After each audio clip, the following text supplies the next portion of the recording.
numele Tatălui și al Fiului și al Sfântului Duh. Harul Domnului nostru Iisus Hristos și dragostea lui Dumnezeu Tatăl și împărtășirea Duhului Sfânt să fie cu voi toți.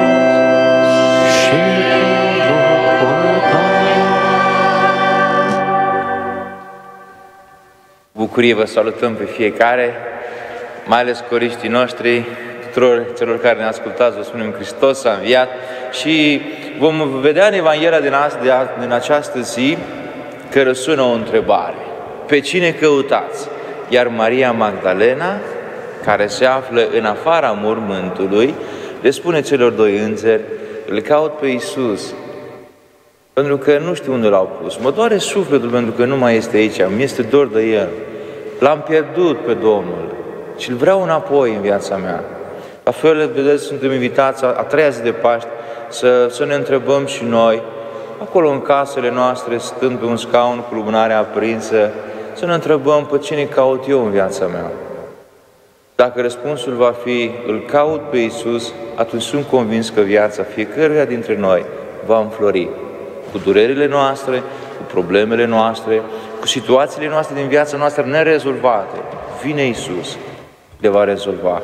Dar noi trebuie să-L căutăm pe Iisus, pentru că acest Iisus aduce în viața mea, aduce în viața ta bucurie, împlinire și mântuire. Cu acest gând, noi începem Sfânta Liturghie, ne cerem iertare pentru păcatele săvârșite, ca să-L putem lăuda și să ne putem închina Lui cu toată credința și cu toată ființa noastră. Mărturisesc lui Dumnezeu Atotputernicul și vouă, fraților, că am păcătuit prea mult cu gândul, cuvântul, cu fapta și omisiunea. Din vina mea, din prea mare vina mea. De aceea rog pe Sfântă Maria, pururea Fecioară, pe toți îngerii și sfinții și pe voi, fraților, ca să vă rugați pentru mine, la Domnul Dumnezeul nostru, să aibă milă de noi Atotputernicul Dumnezeu și iertându-ne păcatele, să ne ducă la viața cea veșnică. Amin.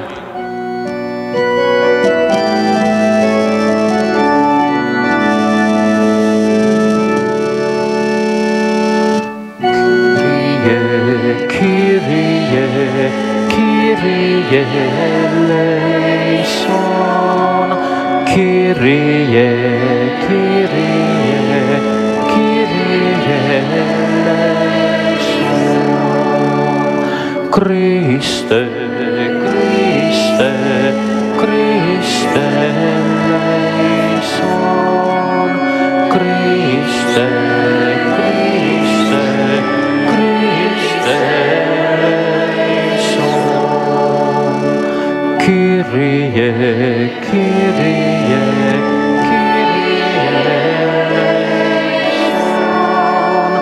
Kyrie, Kyrie, Kyrie eleison.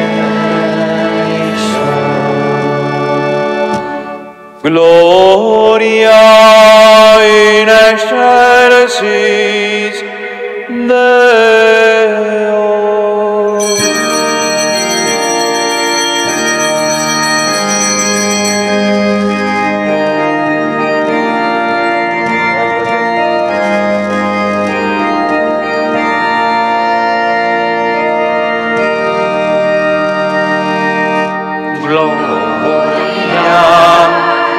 Gloria in excelsis Deo. In excelsis Deo.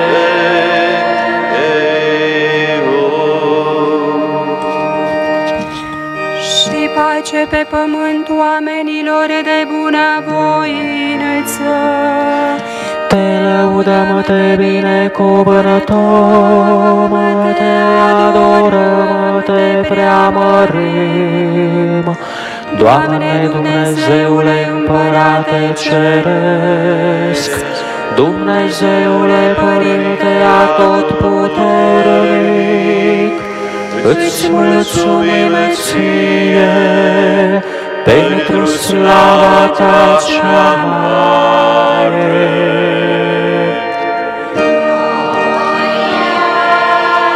Gloria in excelsis Deo, in excelsis Deo.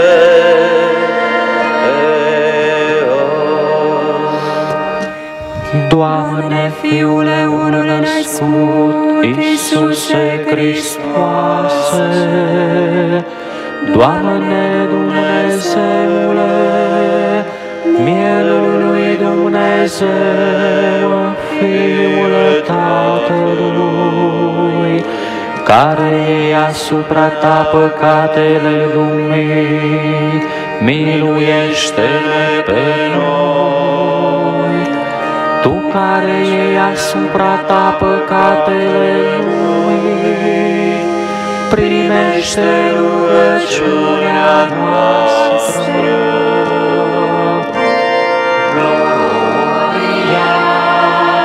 Gloria in excelsis Deo, Gloria in excelsis Deo.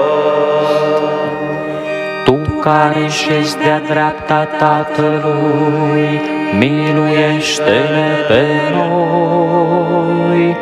Fiindcă Tu singur ești sfânt, Tu singur Domn, Tu singur prea înalt, Iisuse Hristoase, împreună cu Duhul Sfânt, întâlnirea lui Dumnezeu Tatăl. Amin. Gloria, Gloria in excelsis Deo, in excelsis Deo.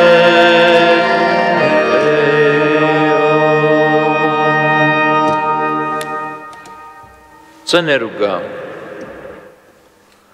Dumnezeule, Tu ne-ai vindecat prin tainele pascale. Te rugăm, binecuvântează poporul Tău cu darurile cerești, ca să dobândească libertatea deplină, să ajungă în ceruri, la bucuria pe care o gustă deja aici pe pământ. Prin Domnul nostru Iisus Hristos, Fiul Tău, care fiind Dumnezeu, împreună cu Tine, în unire cu Duhul Sfânt, viețuiește și domnește în toți vecii vecilor. Amin.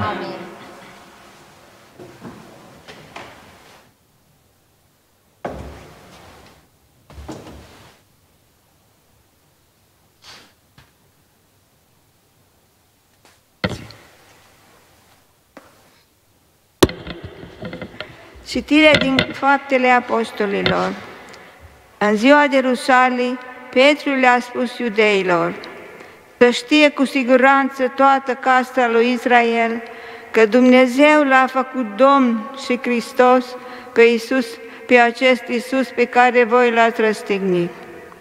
Când au auzit, au fost pătrunși la inimă și au spus lui Petru și celorlalți apostoli: ce să facem, fraților? Petru le-a zis: convertiți-vă și fiecare dintre voi să se boteze în numele lui Iisus Hristos spre iertarea păcatelor voastre și veți primi darul Duhului Sfânt. Căci promisiunea este pentru voi, pentru copiii voștri și pentru toți cei care sunt departe, pe oricât i-ar chema Domnul Dumnezeul nostru. Și cu multe alte cuvinte dădeam mărturie și îndemna zicând: salvați-vă de această generație perfidă. Așadar, cei care au primit cuvântul Lui au fost botezați. Și în ziua aceea li s-au adăugat cam la 3000 de suflete. Cuvântul Domnului. Mulțumim lui Dumnezeu.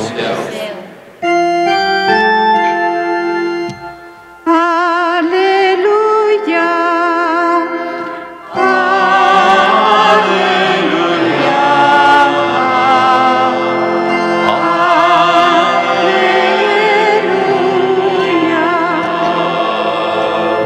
Drept este cuvântul Domnului și toate lucrările sale sunt vrednice de crezare.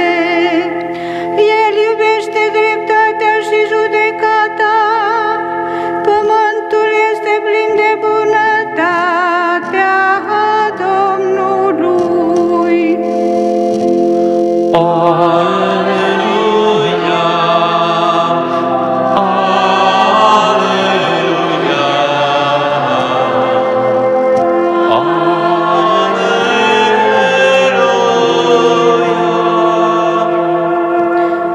Iată, ochii Domnului sunt îndreptați spre cei care se tem de El, spre cei care nădăjduiesc în mila Lui, ca să scape de la moarte sufletele lor și să-i hrănească în timp de foamete.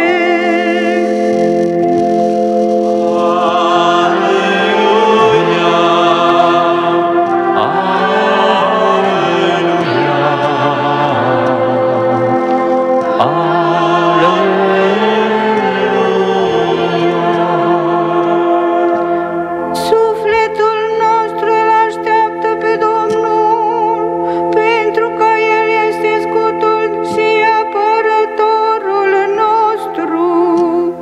Fie, Doamne, mila Ta asupra noastră, după cum și noi am sperat în Tine.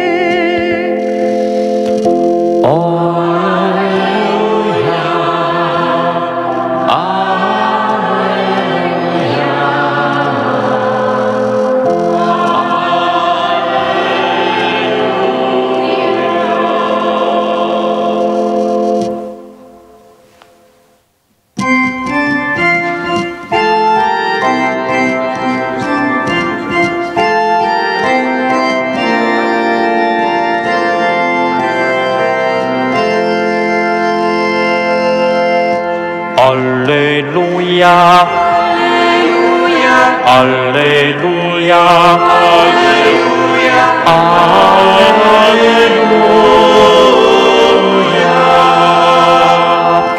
Aleluia! Aleluia! Aleluia!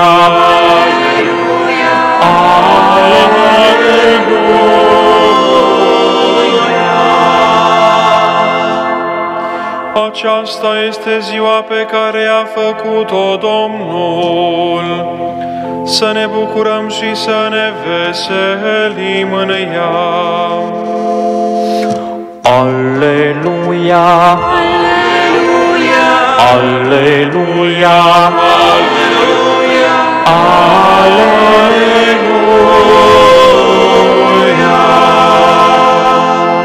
Aleluia! Aleluia! Aleluia!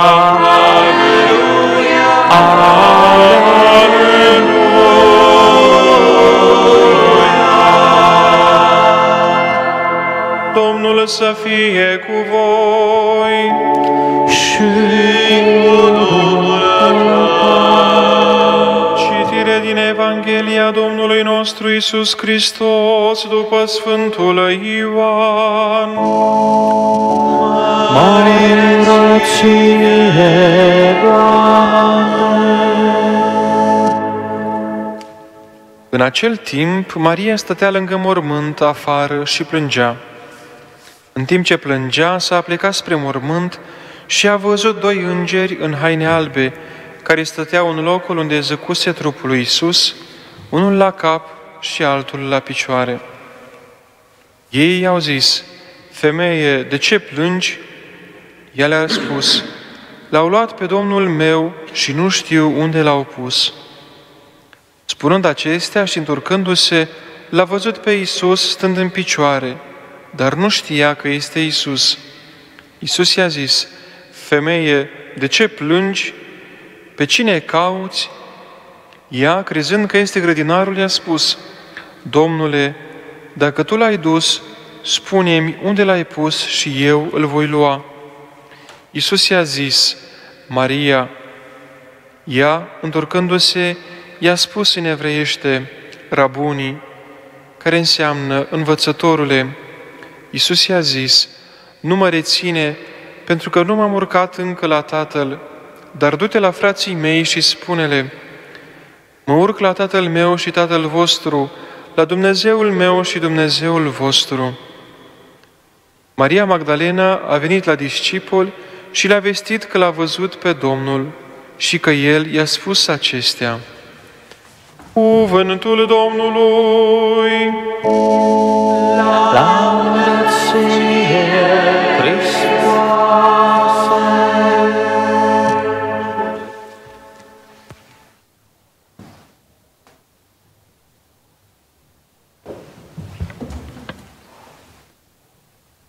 Acolo unde sunteți dumneavoastră, în casele dumneavoastră, în odaie sau în living, vă invit să luați o poziție confortabilă, așezați pe un scaun, cu o lumânare în față, ca împreună să creăm în sufletul nostru o stare de bine și împreună să ascultăm acest cuvânt al lui Dumnezeu, care sunt convins că nu în viața tuturor, dar în viețile al câtorva oameni poate să aducă o schimbare. Iar Dumnezeu aduce o schimbare în viața noastră întotdeauna și în funcție de starea noastră interioară. Dacă suntem disponibili, dacă în jurul nostru creăm acel climat în care cuvântul lui Dumnezeu să intre în casele noastre și în viața noastră. Și am auzit în această Evanghelie atât de frumoasă despre un personaj, mie mi-este drag acest personaj, Maria Magdalena. Noi o numim Magdalena, dar ea nu se numea Magdalena, ci era din localitatea Magdala. Și această persoană, cunoaștem din Evanghelii, a avut o istorie ca a noastră, sau puțin diferită, dar oricum se aseamănă cu povestea vieții noastre, adică și noi am călcat în străchini, și noi am greșit, și noi am făcut păcate, și ea a făcut păcate, și în viața ei exista acele stări de care nu reușea la un moment dat să scape, spune Evanghelia că avea 7 demoni. Și în viața noastră a fost astfel de momente. Și noi am avut căderi și noi am crezut că putem să facem multe lucruri doar așa de capul nostru și conform educației noastre sau pentru că ne-am lăsat instruiți de oameni care nu l-aveau prezent în viața lor pe Dumnezeu. Și Evanghelia din această zi ne prezintă acest personaj, Maria Magdalena, care a cunoscut păcatul, care a cunoscut gustul amar al tristeții, dar aceeași persoană l-a cunoscut și pe Iisus. L-a cunoscut pe Iisus înainte ca El să ajungă pe Calvar. L-a cunoscut pe Iisus înainte ca El să ajungă în mormânt. L-a cunoscut pe Iisus și înainte ca El să învieze. A cunoscut dragostea lui Dumnezeu, a cunoscut iertarea lui Dumnezeu, a cunoscut milostivirea lui Dumnezeu. Și uite că în această zi, a treia zi de Paști, Maria Magdalena, cu durere în suflet, dar nu pentru că avea păcat, ci pentru că îi lipsea Iisus. Pentru că a fost prezentă și ea la cruce, și ea a fost prezentă pe drumul crucii și îi lipsea Iisus. Avea o durere în suflet, nu pentru că era în păcat, ci pentru că nu-L mai avea pe Iisus. Și merge la mormânt și acolo ea nu intră în mormânt, stă în afară și plânge. În durerea ei, asta e partea interesantă, că atunci când ea se afla în durere, totuși a reușit să deschidă ochii și să vadă în jurul ei 2 îngeri. A reușit să deschidă ochii și să vadă doi îngeri. E mare dar ca în momentele de durere din viața noastră să reușim să deschidem ochii, nu doar fizic, să reușim să deschidem ochii, să deschidem ochii minții, să deschidem ochii inimii, să deschidem ochii sufletului și să vedem că, într-adevăr, e cineva lângă noi. E mare dar. Poate și atunci când suntem în păcat, să reușim să deschidem ochii sufletului, a inimii și să-L primim pe Dumnezeu în viața noastră, e mare dar. Acest dar nu ne-l poate face altcineva decât Iisus sau cei pe care Iisus îi trimite în viața noastră. Erau doi îngeri acolo la mormânt. Și în viața noastră, oare în momentele noastre grele, cine stă lângă noi? Poate simți și zici în mintea ta că nu ai pe nimeni, că nu te ascultă nimeni, că nu te înțelege nimeni. Cu toate acestea, e Dumnezeu. Cu toate acestea, e Dumnezeu în viața ta. E Dumnezeu care stă lângă tine când tu te afli lângă mormântul problemelor tale. Și această persoană, Maria Magdalena, a simțit o tristețe că nu-L avea pe Iisus. De cele mai multe ori în viața noastră suntem triști din alte cauze. De puține ori am fost triști că L-am pierdut pe Iisus. De puține ori am fost triști că L-am pierdut pe Iisus. Am fost triști pentru că salariul era mic, am fost triști pentru că ceva nu funcționa în viața noastră, am fost triști pentru că N motive. Dar de câte ori am fost noi triști că nu L-am avut pe Dumnezeu în viața noastră? Și cuvântul lui Dumnezeu de astăzi ne invită să ne punem această întrebare. Sunt trist când îl pierd pe Dumnezeu? Cred că în momentele mele de durere, în problemele mele, în dificultățile mele, e cineva lângă mine?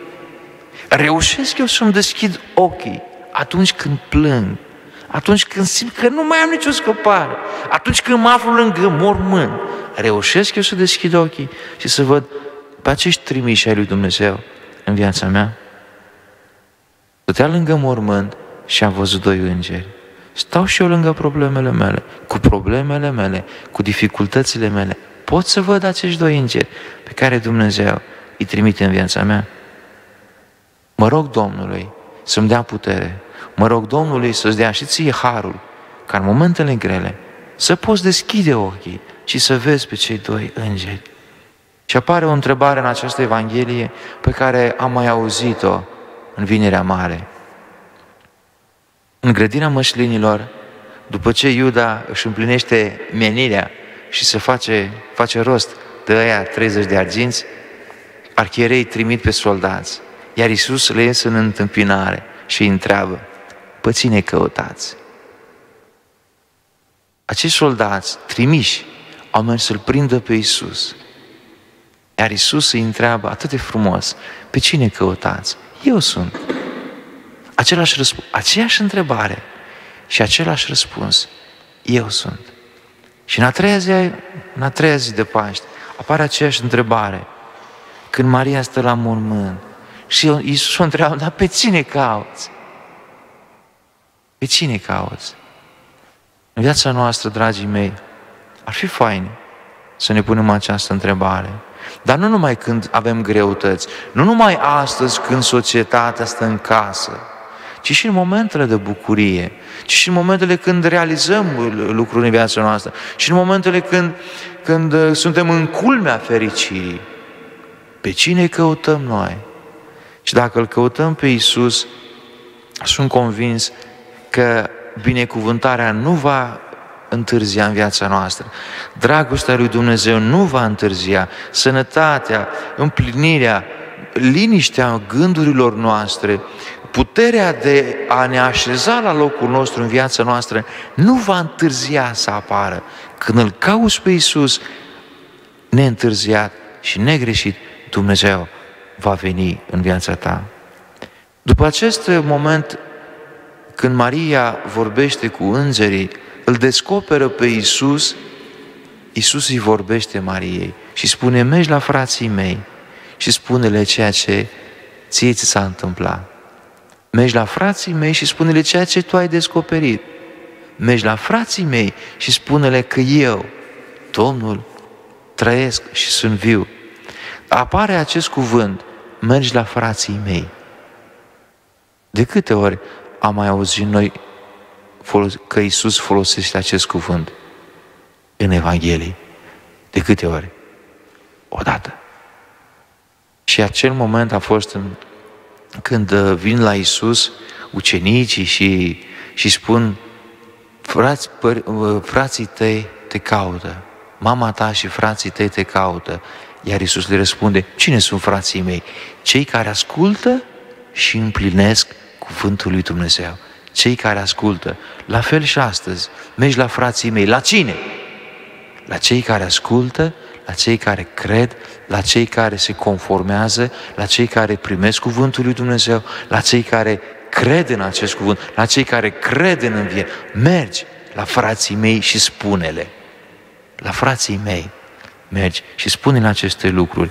Doamne, mă bucur că astăzi mi-ai scos în fața ochilor mei pe Maria Magdalena.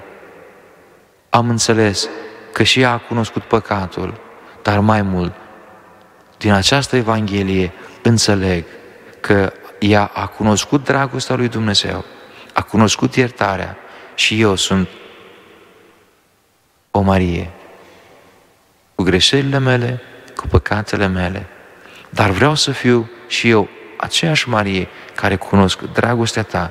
Vreau să fiu acel frate al tău care primesc cuvântul, cred în el și cred în binecuvântarea pe care tu o poți aduce în viața mea, chiar dacă eu stau la mormânt, chiar dacă îmi plâng păcatele, dar cred că pot să am parte de această bucurie a învierii, pentru că tu ești Domnul meu și Dumnezeul meu. Amin.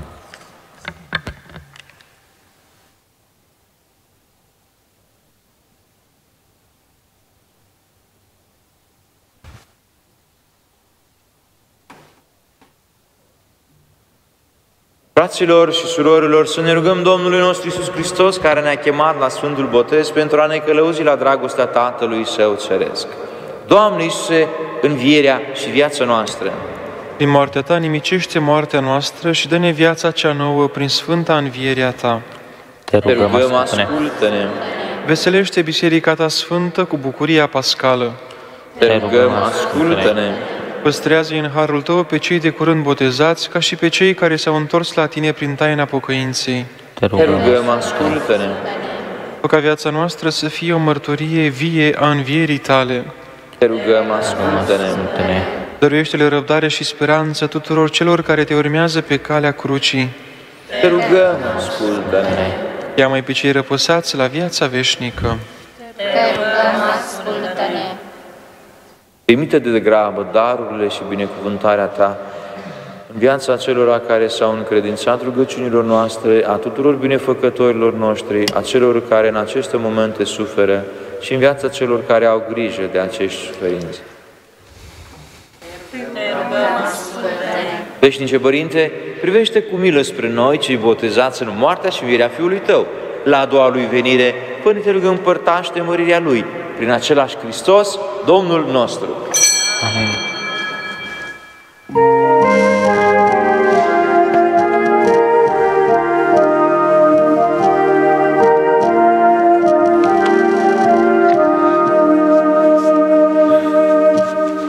Hristos a înviat, aleluia, e acum printre noi.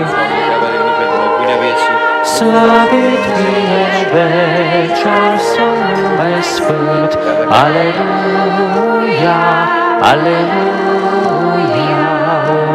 Tată-și, Doamne, să noi să fim gândălicea Ta, pe vinul pe care ți-l oferim pentru dăruiție de vii și al muncii oamenilor, care va deveni pentru noi băutură spirituală, binecuvântat să fie Dumnezeu Iisus Hristos. În cântec voios, slăvim pe Hristos, din veci ne-a iubit și ne-a mântuit. Aleluia, aleluia. Aleluia, din veci ne-a iubit și ne-a mântuit.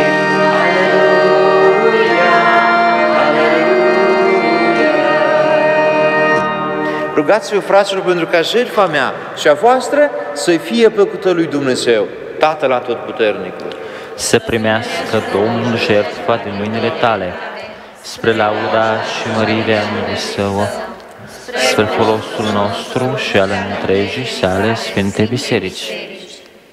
Te rugăm, Doamne, primește cu îndurare darurile familiei tale și păstrează-o sub ocrotirea ta, ca să nu piardă harurile pe care i le-ai dat și să ajungă la fericirea veșnică prin Hristos, Domnul nostru. Amin. Domnul să fie cu voi Și cu Duhul tău sus inimile le avem la Domnul. să-i mulțumim Domnului, Dumnezeului nostru.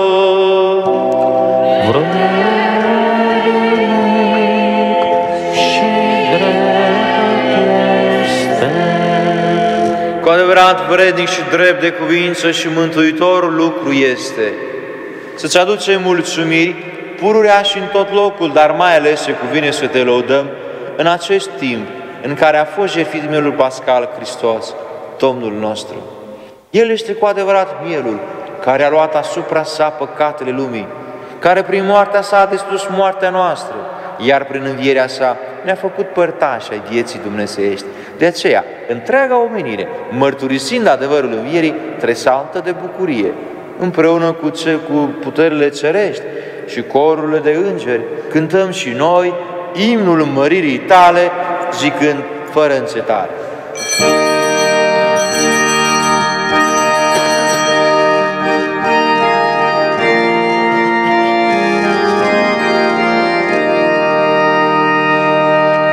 Sfânt, Sfânt, Sfânt este Domnul, oștirilor cerești. Plin e cerul și tot pământul de mărirea Lui. Osana, Osana,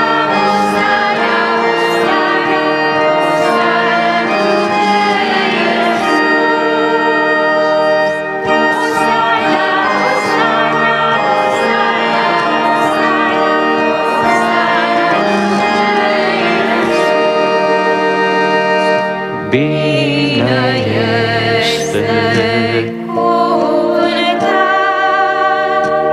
Cel ce vine în numele Lui.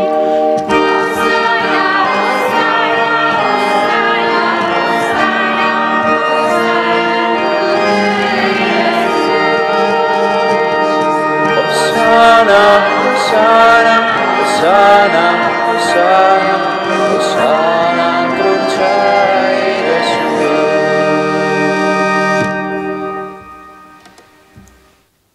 Te preamărim pe tine, Părinte Sfânt, care e mare ești în toate lucrările tale, cu înțelepciune și dragoste le-ai săvârșit. Ai zidit pe om după chipul tău și ai încredințat lui grija lumii întregi, pentru ca, slujindu-ți numai ție, Creatorul tău, să stăpânească peste toate celelalte făpturi. După ce omul, prin neascultare, a pierdut prietenia ta, tu nu l-ai lăsat sub stăpânirea morții, ci ai venit în ajutor cu milă, pentru ca toți, căutându-te, să te găsească. Tu le-ai oferit de multe ori oamenilor legământul tău și ai învățat prin profeți să aștepte mântuirea. Și atât de mult ai iubit lumea, Părinte Sfânt, încât la împlinirea timpului ne l-ai trimis ca mântuitor pe Fiul tău unul născut, care, întrupându-se de la Duhul Sfânt și născându-se din Maria Fecioară, s-a făcut întru totul asemenea nouă în afară de păcat. Le-a vestit săracilor Evanghelia mântuirii, robilor răscumpărarea, celor întristați, îndurerați, bucuria. Și pentru a împlini voința ta mântuitoare, s-a dat pe sine la moarte și învind din morți, a nimicit moartea și a reînnoit viața. Și ca să nu mai trăim pentru noi înșine, ci pentru El care a murit și a înviat pentru noi, L-a trimis de la Tine, Părinte, pe Duhul Sfânt, ca pârga darului Său credincioșilor, pentru ca El, desăvârșindu-i lucrarea în lume, să împlinească toată sfințirea. Te rugăm așadar, Doamne, ca același Duh al Tău Sfânt să binevoiască a sfinți aceste daruri, pentru ca ele să devină trupul și sângele Domnului nostru Iisus Hristos, spre celebrarea acestui mare mister, pe care El însuși ni l-a lăsat ca legământ veșnic. Când a sosit ceasul să fie preamărit de Tine, Părinte Sfânt, iubindu-i pe ai Săi care erau în lume până la sfârșit i-a iubit, și pe când stătea cu ei la cină, Iisus a luat pâinea, a binecuvântat-o, a frânt-o și le-a dat-o ucenicilor Săi zicând: luați și mâncați din aceasta toți.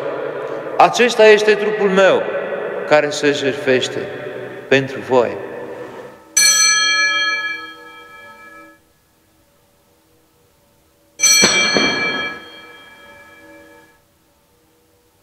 De asemenea, luând potirul plin cu rodul viței, a mulțumit și le-a dat ucenicilor Săi zicând: luați și beți din acesta toți. Acesta este potirul sângelui meu, al noului și veșnicului legământ, care pentru voi și pentru mulți se varsă spre iertarea păcatelor. Faceți aceasta în amintirea mea.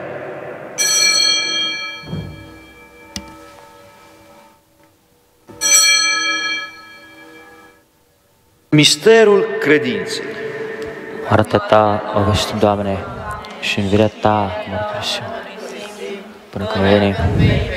De aceea și noi, Doamne, celebrând acum misterul răscumpărării noastre, amintim moartea lui Hristos și coborârea Lui la cei morți, mărturisim învierea și înălțarea Lui la dreapta Ta și așteptându-i venirea în slavă, îți oferim trupul și sângele Lui ca jertfă vrednică de Tine și mântuitoare pentru lumea întreagă. Privește, Doamne, spre jertfa pe care Tu însuți ai pregătit-o bisericii Tale și tuturor celor care se vor împărtăși din aceeași pâine și din același potir. Dă-le cu bunătate harul, ca adunați de Duhul Sfânt într-un singur trup să devină o jertfă vie în Hristos spre lauda măririi Tale. Și acum, Doamne, adu-ți aminte de toți aceia pentru care îți oferim această jertfă. Mai întâi de slujitorul Tău, Papa Francisc, de episcopul nostru Iosif, de toți episcopii și întregul cler, de toți cei care îți aduc daruri, de cei care sunt de față, de întregul Tău popor și de toți cei care Te caută cu inimă curată. Adu-ți aminte și de aceia care au adormit în pacea lui Hristos și de toți reposații a căror credință numai Tu ai cunoscut-o. Nouă tuturor fiilor Tăi, dăruiește-ne, Părinte milostiv, harul să putem dobândi moștenirea cerească, împreună cu fericita Fecioară născătoare de Dumnezeu Maria, cu Sfântul Iosif, soțul ei, cu apostolii și cu toți sfinții în împărăția Ta, unde împreună cu întreaga făptură, eliberată de stricăciunea păcatului și a morții, să Te preamărim prin Hristos Domnul nostru, prin care Tu dăruiești lumii tot binele. Reine Hristos, cu Hristos și în Hristos, Ție, Dumnezeule Tată atotputernic, în unire cu Duhul Sfânt, toată cinstea și mărirea, în toți vecii vecilor. Amin. În îndemnați de porunca Mântuitorului și povățuiți de învățătura Sa dumnezeiască, îndrăznim a spune: Tatăl nostru care ești în ceruri, sfințească-se numele Tău, fie împărăția Ta, facă-se voia Ta, precum în cer, așa și pe pământ. Pâinea noastră, cea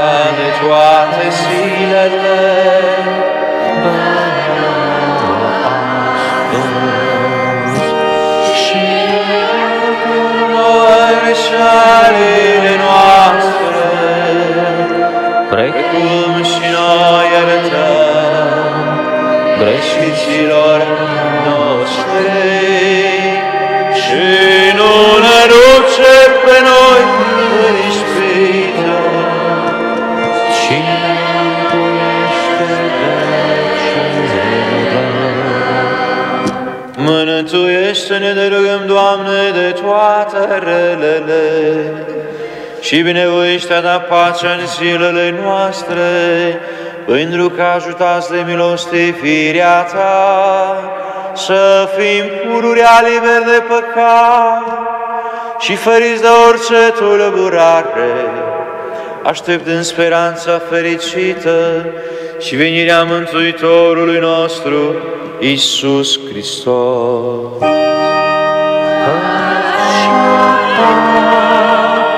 Este împărăția și puterea și mărirea în veci. Doamne Iisuse Hristoase, care le-ai zis apostolilor Tăi, pacea vă las vouă, pacea mea o dau vouă. Nu privi la păcatele noastre, ci la credința Bisericii Tale. Și binevoiește dori pacea și unirea după voința Ta, care viețuiești și domnești în vecii vecilor. Amin. Pacea Domnului să fie pururea cu voi. Și cu Duhul Tău.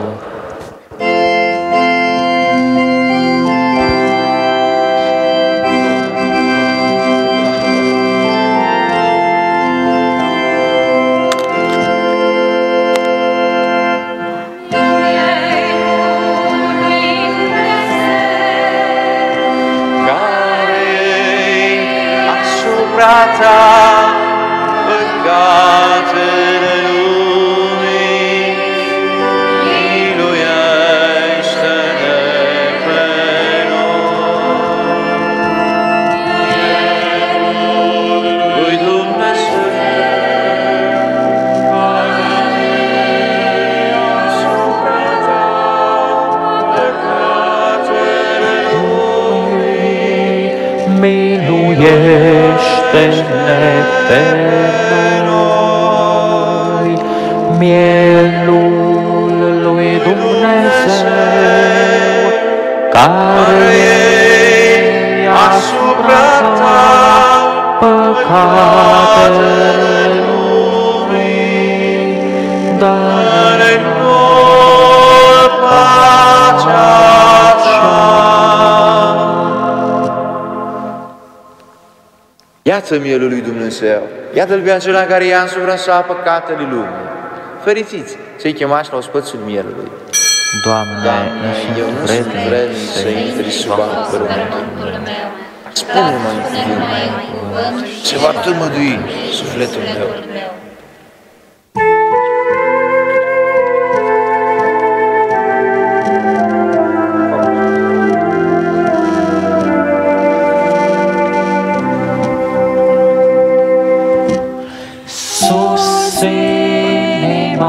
creștin popor. Hristos înălță-n vindecător, izbândrea Lui e viața ta, cu El și tu vei învia.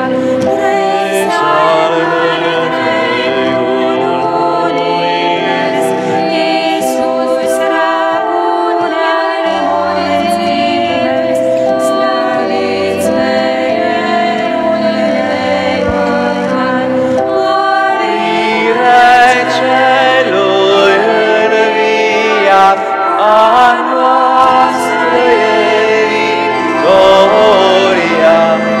acum și pururea.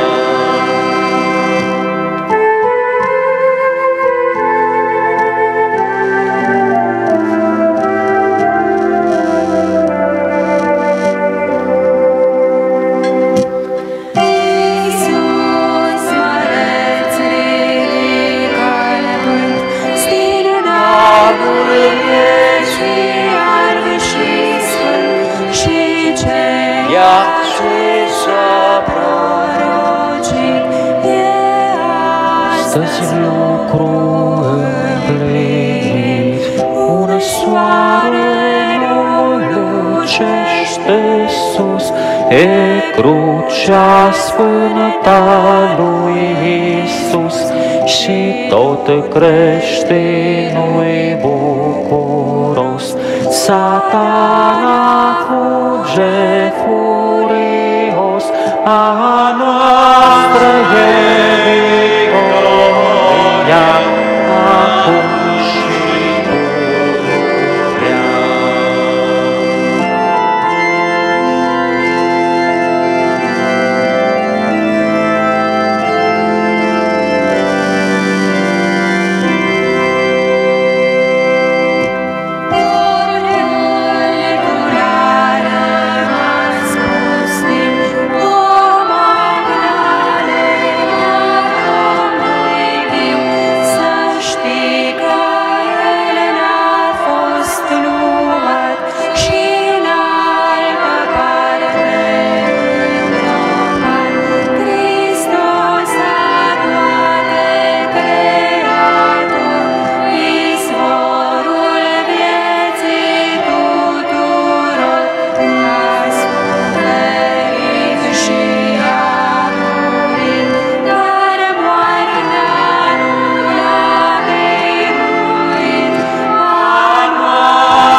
Iar acum ne unim în rugăciune pentru a oferi împărtășania spirituală tuturor celor care s-au unit cu noi această Sfântă Liturghie în rugăciune.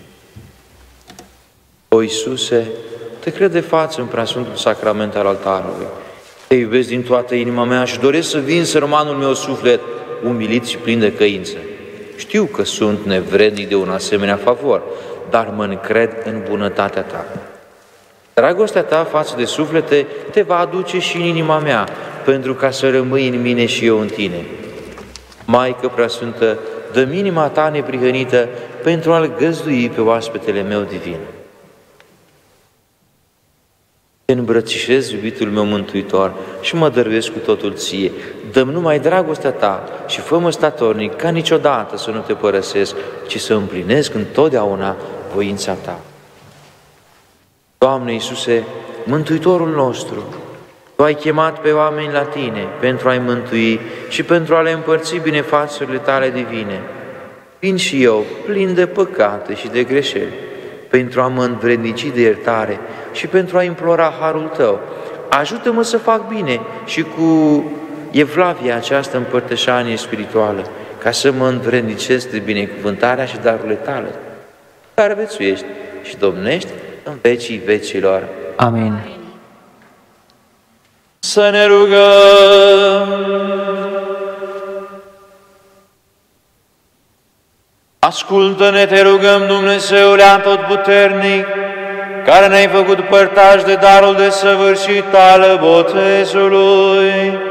Lucrează necontenit în inimile noastre, ca să ne învrednicim de fericirea veșnică, prin Hristos, Domnul nostru.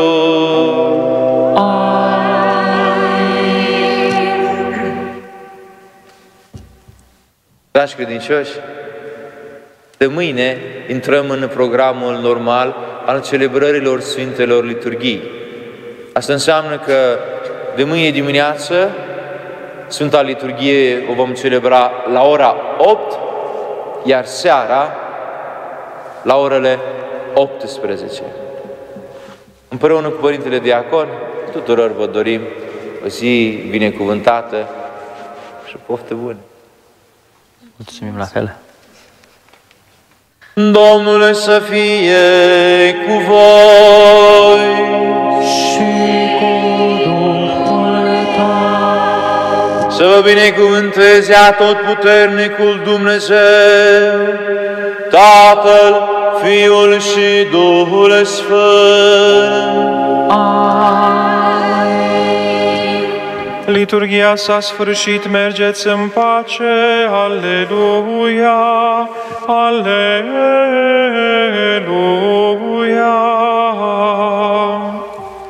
Mulțumim lui Dumnezeu, Aleluia,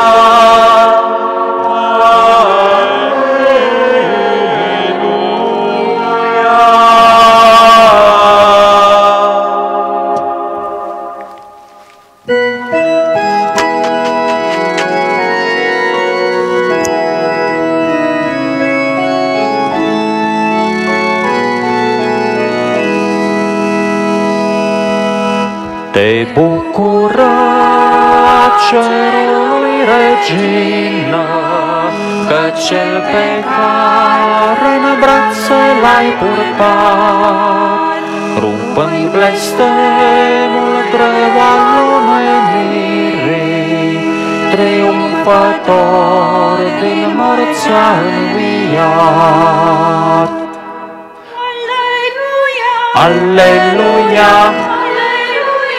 Aleluia, aleluia, aleluia,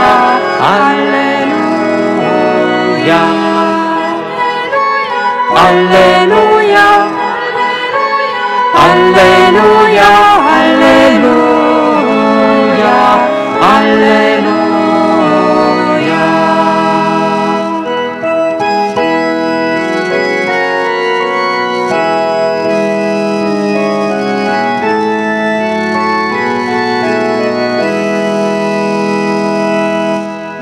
Biruitor călcând asupra morții, Hristos se înalță falnic din mormânt, și luminos ca razele de soare, viu strălucește trupul lui preasfânt. Aleluia!